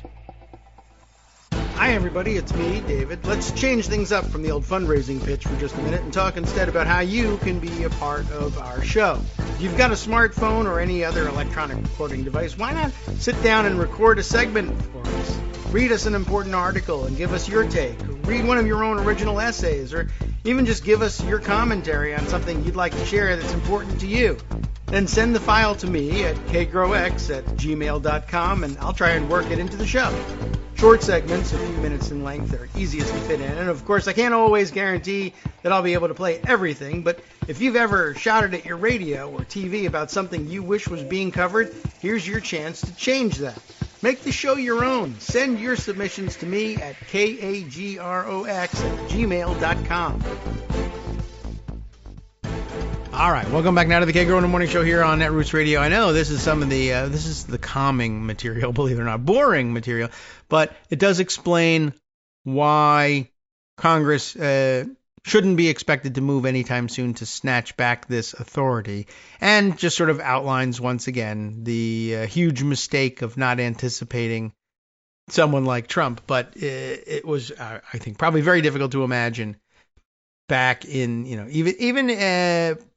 well, maybe especially after the experience with Nixon. I mean, I guess it should no longer have been, considered fantasy to deal with a president maniacally, accruing power to himself and pulling it away from the other branches and using it to target his political enemies, etc. But I guess they figured having rid themselves of Nixon and legislated changes that would rein in executive power, ultimately anyway, in the future. They did just see Nixon resign in the face of possible impeachment. It was so embarrassing, the prospect of being impeached, that he actually went and resigned. I mean, what a quaint notion that is now. This guy's been impeached twice and looks to be setting himself up for a third and fourth at some point, and just doesn't show any sign of stopping. But back to what David Dayen was explaining. On Monday, the Trump administration said it would veto the Grassley-Cantwell bill if it ever passed, just as they would likely veto these other emergency revoking provisions. And the Senate Majority Leader, John Thune, used to say that he won't give the bill a vote. Had used that is, used the veto threat, that he said he wouldn't give them a vote on this thing. But, they had managed to put together a working majority to do the Canada tariff rollback. So there's some possibility that they may work together across the aisle to overrule Thune on that. But at any rate, that said, the privileged resolution process for canceling national emergencies is still available to the Senate. I won't give it a vote. Yeah, well, by law, you got 18 days to do it, whether you like it or not. Oh, yeah, well, the Senate, too, can also allegedly change its own rules, although it likes to stick to the conceit that it requires 67 votes to close a filibuster to change the rules. But if the leadership wants it another way, they can do it a different way. But in the House, all it takes is one House to block the two of them. Then it's not bicameral, and it doesn't get presented to the president at all. He doesn't even have to veto it. It doesn't become law. Anyway, that said, the privileged resolution process for canceling national emergencies is still available to the Senate. Democrats could schedule one resolution a day for each emergency. The Canada Mexico, China, reciprocal tariff emergencies, along with any new ones that Trump proposes, and they would have to get a vote. And in the Senate, they actually did honor it. They went ahead with the vote. Within a couple of weeks, there could be daily Senate votes on this, gauging the continued support of Republicans. It's an idea and a good one. I don't mind keeping this up and doing a pressure campaign. By the way, side note on all of this, it is because of this statutory requirement of a vote within 18 days that that's the privilege that's afforded in the National Emergencies Act, that there is no way to filibuster the proposal, the rollback of the tariffs, right? Why didn't they block it that way? If the law says there has to be a vote within 18 days, you could talk all you want those 18 days, but when the 18 days run out, that's it. There has to be a vote. It's the same reason that we're always reminded reconciliation bills are protected from the filibuster. Why are they protected? By what mechanism are they protected from the filibuster? It's the limitation of debate. They don't say the number of days that have to pass between introducing a reconciliation bill and voting on it. They instead say when it comes to the floor, it can only be debated for X number of hours. And a reconciliation bill is like 50 hours? Now, it can go on longer than that. That's the vote-a-rama. You can't have debate anymore, but you can still have votes. So you bring up, amendment after amendment after amendment until you finally frustrate yourself and run out of time. But the reason, there's no special thing in the law that says, well, you just can't filibuster it. What it says is debate ends by law at a certain time. And a filibuster is just a mechanism by which you just keep debate open forever.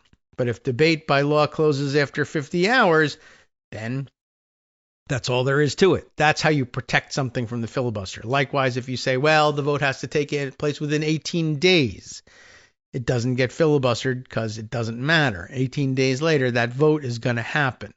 So very similar. The budget, likewise, the Budget Act protects the budget resolution from filibuster as well by limiting debate there. I think I'm losing my memory of all this, but it might be like 100 hours of debate on the budget and 50 on reconciliation or something like that. Or maybe it's 50 on the budget and less on 20 on reconciliation. I don't even remember anymore. 100 hours sounds like a kind of a dumb number. 50 might have been the outside on that one. Anyway, but that's how you protect something from the filibuster in the Senate. But of course, there is no filibuster in the House. But if you just change the rules about what a calendar day is, well, then you can do it. How do you change the rules in the House? Simple majority vote. That's all it takes. Now, by the way, how do you change the rules in the Senate? Well, by simple majority vote also. But a rules change can be filibustered. There's no statutory time limit on how long you can debate a rules change in the Senate. And there's a standing rule of the Senate which says that although they lowered the threshold back in 1975 to get cloture to end a filibuster to 60 votes, that is only operative for anything that isn't considered to be a change to the standing rules of the Senate, where they still insist that it would take 67 votes to invoke cloture, assuming everybody's voting, 67 votes or 2/3 plus one to invoke cloture on a rules change. So that's how come they didn't bother to try to just change the calendar rule in the Senate. The Senate likewise manipulates its own calendar, but they have less opportunity, let's say, to do it by simple majority vote. It's still final passage of the actual rules change could still be just a simple majority. But in order to get to the vote, that's the difference in the Senate. In order to get to that vote where a simple majority could pass a rules change, you first have to have, if anybody filibusters it, a cloture motion that gets 67 votes. In the House, you don't have filibusters, so they just go straight to it. A simple majority can say, from now on, it's always April 1st.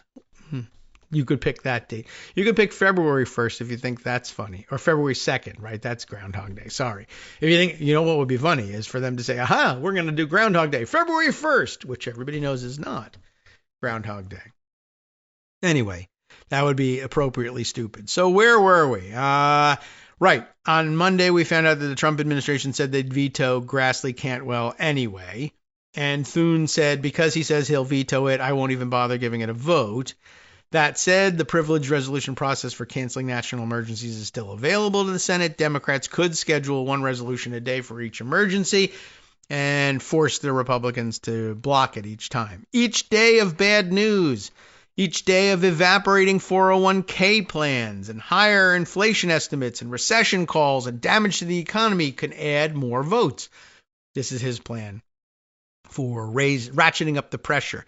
Loyalty to Trump has been the main animating principle of the Republican Party, but this is a unique situation where one policy is causing all the pain and where Congress has the wherewithal to reverse it. Democrats can impose an enormous political cost on Republicans who put their fealty to Trump above the economy and the country. That's a Senate strategy, but the House has been a roadblock, even without a filibuster threshold to overcome. And in fact, because they don't, I would say. Speaker Johnson clearly sees his role as providing cover for Trump and does not want his authority to control the House floor usurped. A strange situation last week speaks to this. Two representatives, ready to tie these two weird things together? Two representatives and new moms, Democrat Brittany Peterson of Colorado and Republican Anna Paulina Luna of Florida, wanted House members, you remember this, Greg told us about it, wanted House members to be able to vote by proxy. That is, by designating another member to temporarily deliver their vote for them after becoming new parents, right? Ensuring that taking family leave doesn't nullify voting on your constituents' behalf. The House Republican leadership, which quickly reversed COVID proxy voting when they took over in 2023, opposed the idea, claiming that proxy voting is unconstitutional and a slippery slope to other exceptions to in-person voting that would harm collegiality. And he asks, rhetorically, have they ever seen the House? There's not much collegiality going on there. So, Peterson and Luna put together a discharge petition, remember, which sidesteps leadership and gets a bill to the floor if it draws the signatures of a majority of the House members for 12 weeks of proxy voting for new parents. They got a majority, but in an unprecedented tactic, Johnson tried to table the petition to discharge the bill as part of the rule for last week's House votes. So whatever they were voting on last week, and the rule, you remember how this all works, right? A rule for the, governing how consideration of these bills would go, how long you would debate, what amendments are in order.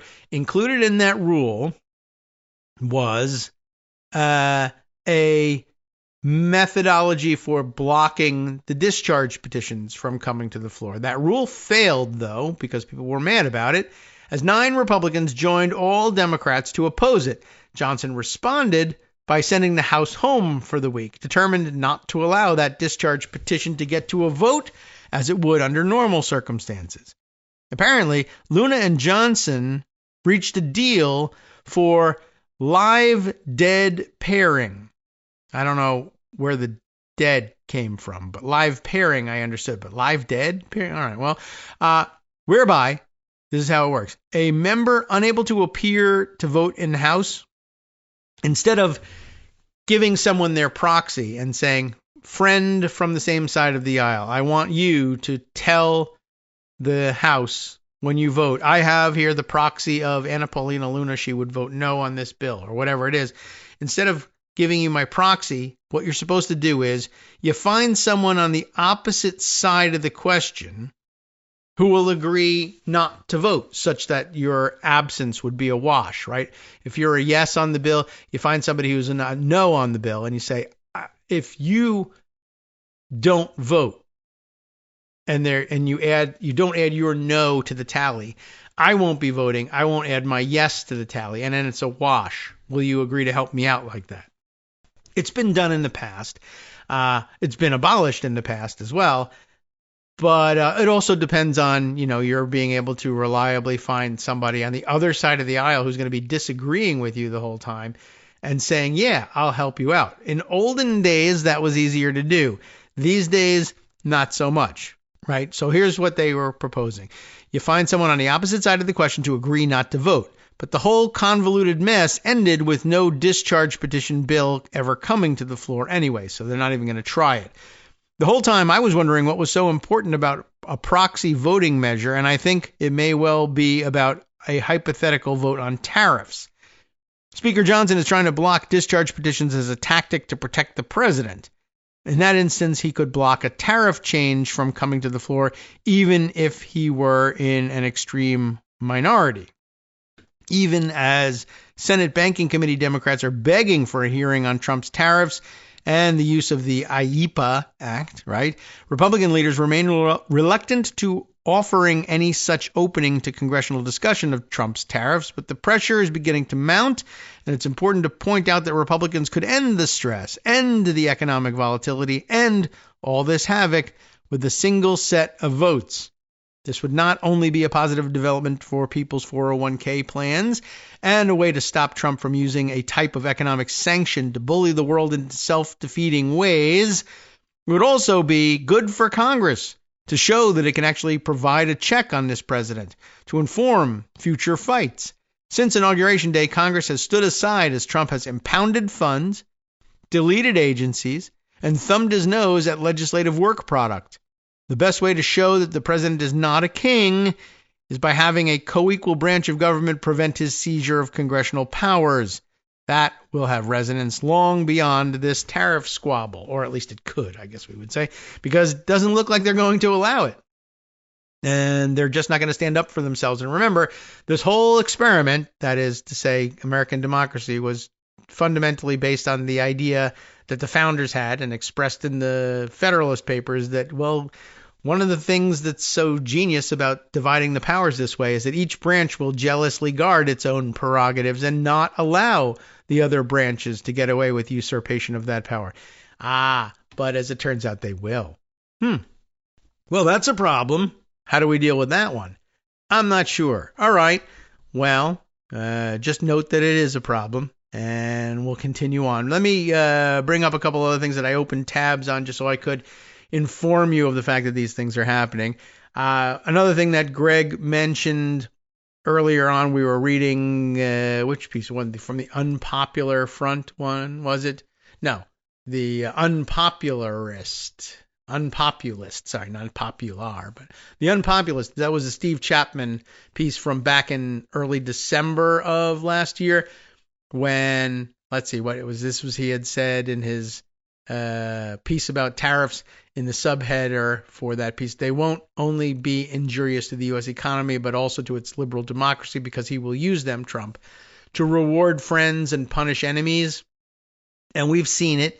We've seen it hinted at, and we've seen it used. And now, just a reminder, because this is happening again today, I guess the Wall Street Journal just this morning ran with a headline and a piece by Annie Linsky. Trump says he will consider exempting some U.S. companies from tariffs, which I'm sure in the Wall Street Journal looks like good news, but for the rest of us, actually bad news, as is pointed out by the Blue Sky account circulating the screenshot of this Wall Street Journal piece. It's Pwn All the Things, who says this is a 12-alarm fire for the economy. If being friends with the president and giving him kickbacks makes you exempt from large import taxes versus your competitors, it will stratify the whole economy and push corruption and loyalty and political controls deep into the private sector. Basically, you can see how it breaks down, right?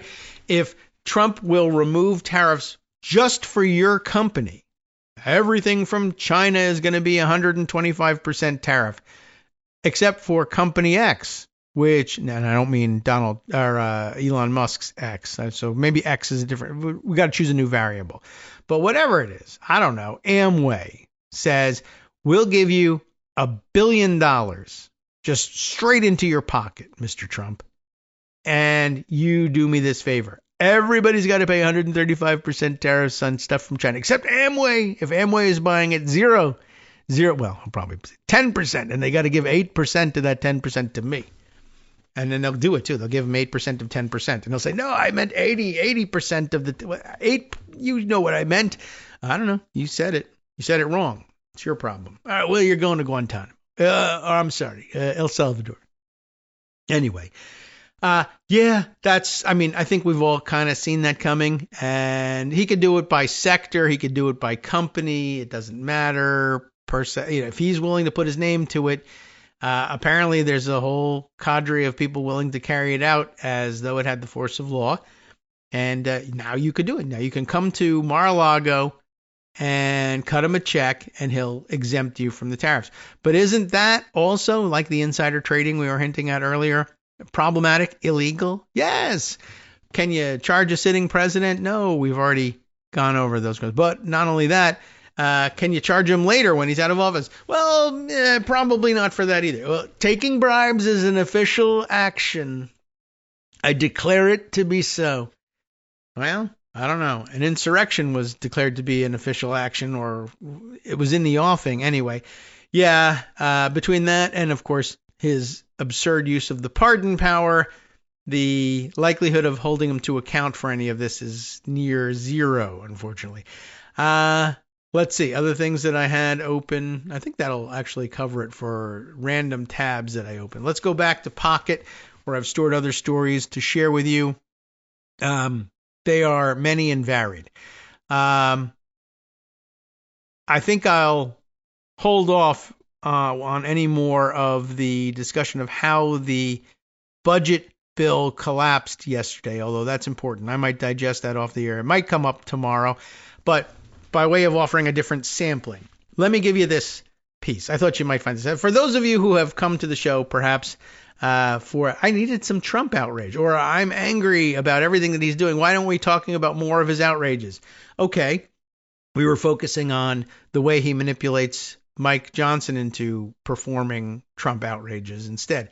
Here's one that's more directly connected, and this will make you annoyed. Well, we're shipping people off to prison in El Salvador left and right because they are supposedly gang members.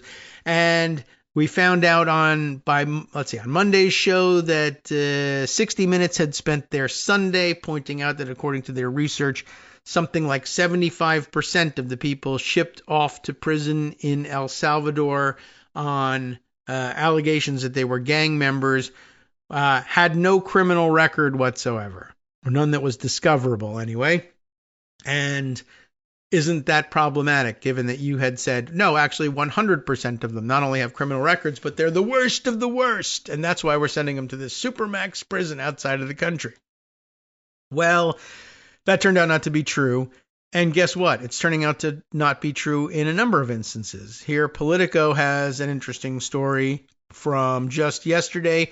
Feds move to drop criminal case against man they previously called a major gang leader, and all of that. Pam Bondi, Kash Patel, and President Trump.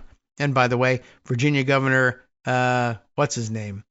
He's my own governor. Every time I bring up his name, I keep forgetting. It's Glenn Youngkin. He's just such a non-entity. But anyway, it becomes difficult to remember his name. He was there too. But Bondi, Patel, and Trump all got together for a big press conference celebrating this arrest.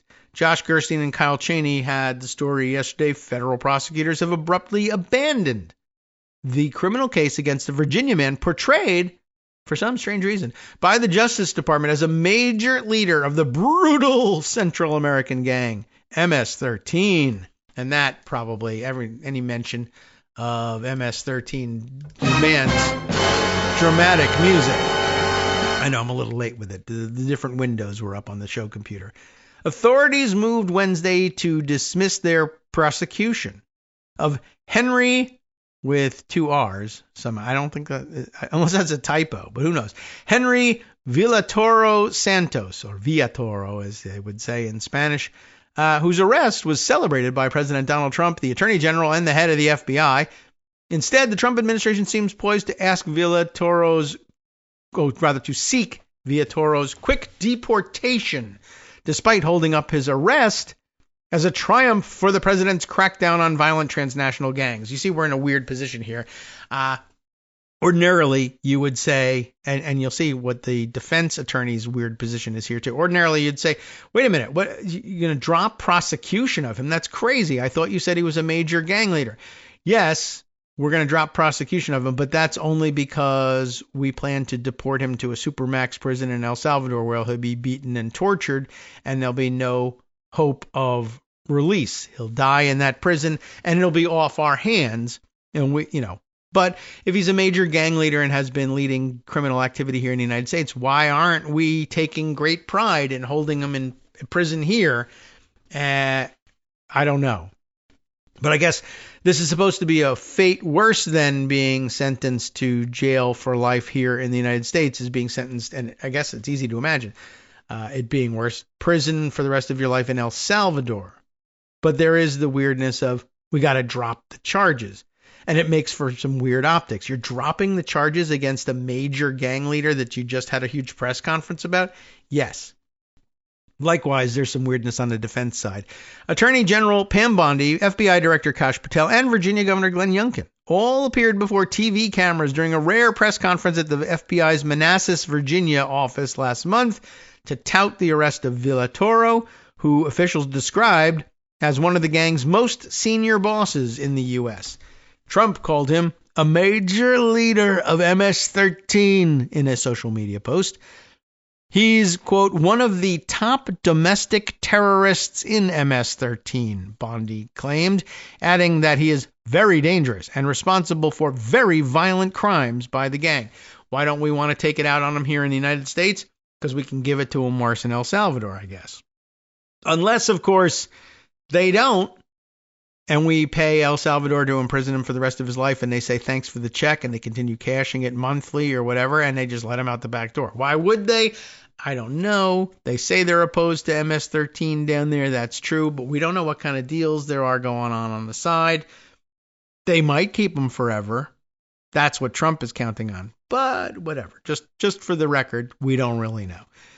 Also interesting, of course, Bondi calling him a domestic terrorist. What do we do with our domestic terrorists now? Abdicate our responsibility to incarcerate them, apparently. Patel also played it big. We took down this morning a top leader of MS-13. That is not done easily. Youngkin described Villatoro as one of the top leaders of MS-13 living here. Later that day, Villatoro, 24 years old, appeared in federal court in Alexandria, Virginia, where he was charged with illegal possession of a 9mm handgun. That's the big crime. I mean, there are probably others, but that's what they nabbed him on this time. Bondi says, you're going to see a lot more charges on him, calling Villatoro one of the worst of the worst. So let's drop the charges. Yet, with far less fanfare, Wednesday, the Justice Department moved to drop that criminal case, saying simply that the government no longer wishes to pursue the instant prosecution at this time. Instead, it appears that the Trump administration intends to seek the alleged gang leader's immediate deportation. As a terrorist, he will now face the removal process, Bondi said in a statement late Wednesday. Now rises the problem and the weird position that this puts the defense attorney in. Mohammed El Sayed, that's his attorney, in a self-described unusual motion, asked the magistrate judge who locked up Villatoro not to let the government drop the criminal case yet. Doing so, the lawyer said, might result in a quick deportation of the kind that the Trump administration deployed against hundreds of Venezuelan nationals last month. Devoid of due process. Devoid of the due process that the Supreme Court ruled this week was essential. So defense attorneys are in the position of having to petition the magistrate judges not to allow the government to drop the charges. It's better to stand trial here in the United States with due process than have the charges dropped so that they can get out of the way of a deportation process that has no due process attached to it. Villatoro's attorney noted an array of high-profile figures who had trumpeted the arrest, but even more head-scratching, the judge who ordered Villatoro detained pending trial only agreed to keep him incarcerated because of the apparent strength of the government's criminal case and likelihood that a conviction would have resulted in a lengthy sentence. So again, even on top of all of the weirdness about having to put the defense attorney in a position of asking them not to be allowed to drop the charges. We are reminded they basically, well, I don't know whether you could. What do you think? Do you think they lied to the judge here? They said hold him pending trial, no bail possible, because he's, one, extremely dangerous, and two, of course, we have such strong evidence against him that we're definitely going to get that conviction. All right, fine, and I won't let him out. Only to have them come back and say, well, the actual thing we would like to do is drop all the charges. So they would like to dismiss all charges, right? Okay, we're at that stage of the game. Why? You had him dead to rights. Well, because we'd rather move into a forum where there's no due process. But there is due process. The Supreme Court just said there has to be. Well, we intend not to listen to them and ship him out before anybody notices or something like that. What a weird situation this is.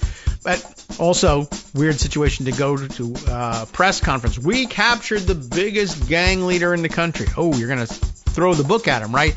No, we're going to let him leave the country. Well, but then he'll come right back. No, he's going to a supermax prison. Maybe yes, maybe no. I don't know. We're going to pay. Who knows what's going to happen to the guy? Everything is upside down, backwards, and inside out. So many other things. We got Friday to catch up on.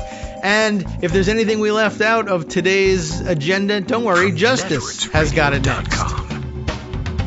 You have been listening to Kagro in the morning with David Waldman. There's so much. Well, all the Trump outrage, I'm sure we'll catch up with on Friday, and there'll be more. I'm sure he'll flood the zone with more before then. But if you want to stay tuned, and you should, because if we missed anything, Justice has got it on the West Coast Cookbook and Speakeasy coming up next right here on Netroots Radio. Keep it tuned here. We will see you tomorrow.